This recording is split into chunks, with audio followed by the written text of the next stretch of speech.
I heard a stat, and I'm dyslexic, so I don't remember which way it was. It was either 97.9% or 99.7%. Either way, pretty close to 100% of successful business owners use paid marketing.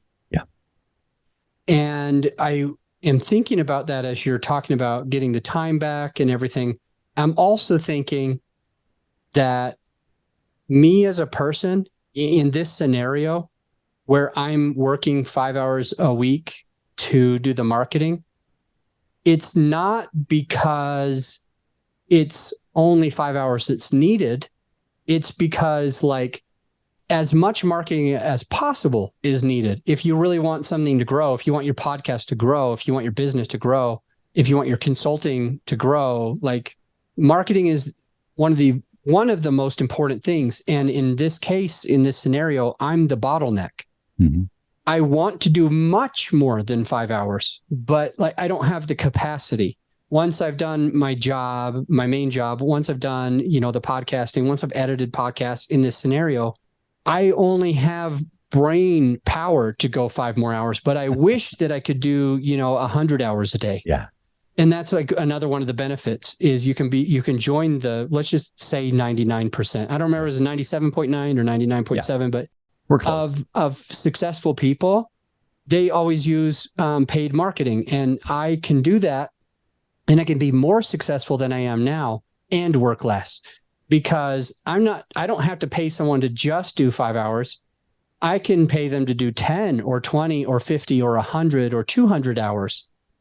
Most of I've got a couple of friends. Okay.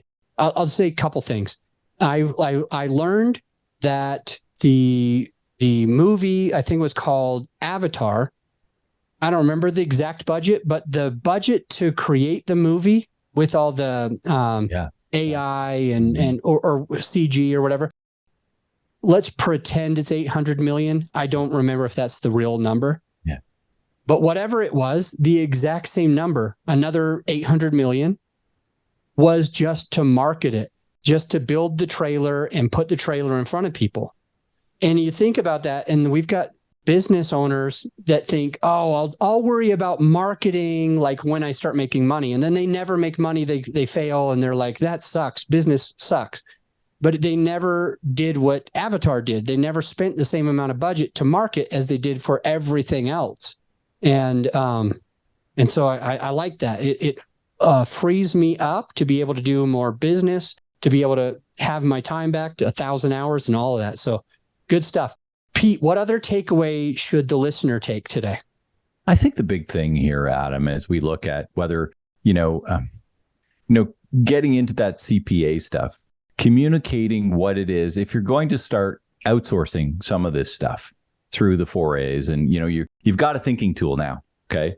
And you've got a thinking tool that you can lay out these different things with in the 4As. Just make a sheet, put 4 boxes on it, and go at it. Whatever process you want to do. But the big thing here is that if you're not going to communicate what you want, best case and worst case scenario, worst case scenario of what my marketing might do for me, and understand what that marketing, we're going to use the marketing framework, what that best case scenario, this is what I'm looking for. Worst case scenario, this is what might happen.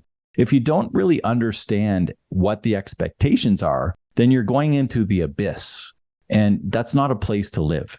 So really lay this stuff out in what it is that you want to unload off of your plate, and think about what the best case and the worst case scenarios for getting your time back, getting more money, getting, better relationships, growing your business, all the different things and the reasons why you're podcasting here today. And once you do that, then it's really about, okay, if I truly love doing this, keep it, own it. Make it your accountability. And if you don't truly love it, then you want to start putting those pieces out there so that in the ether, so that somebody is going to help you find somebody, or that you're going to start doing the work. You're going to start finding who can help you do this sort of stuff. Because honestly, if you're not working at the top, if you can pay somebody $20 an hour to do something instead of you do it when you make $40 an hour, why would you not do that?